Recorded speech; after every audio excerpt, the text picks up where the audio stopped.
Would you say it's fair that there is a consensus that private equity returns over the medium term are only going in one direction, though, and that's not up?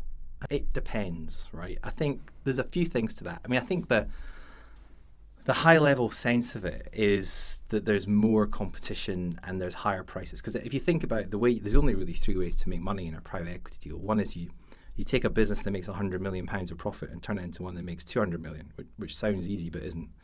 The second is that you buy something for 7 or 8 times its cash flow and sell it for 10 or 11, which again sounds easy but isn't, and is increasingly less likely to happen. And the third is that you have an equitization of the debt structure. So you effectively take out the debt in a deal and you equitize the enterprise value and you make money that way. And that again sort of used to be true but not so much. So I think what you've been left with, and where you're going, is there's a huge focus on number one, because that lever, that I'm going to transform this from X to Y lever, is actually the one that most firms have got left to play with. So, in the sense that levers 2 and 3 are becoming way less relevant, then there's more focus on one, which basically means if you want to make the same aggregate and you're not flying on 3 engines anymore, you're flying on one, then the one engine that you're flying on better be a really good engine, because it's going to have to keep the whole plane in the air.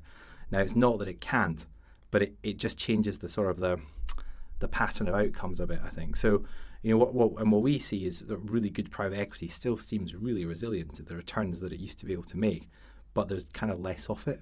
So I suppose that what that probably means is that the median might come under pressure, and that I would agree with. And I think the other thing as well that you have to be wary of is this is kind of a business that's all about time.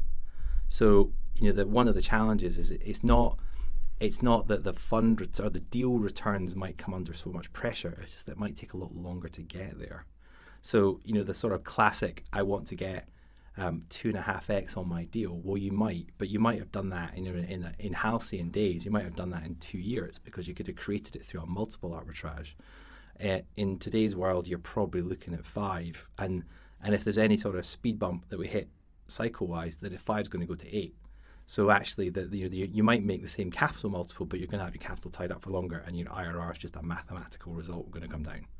So I think it's a pretty complicated, nuanced question, but I still sort of card-carrying believer that this done really, really well is like nothing else.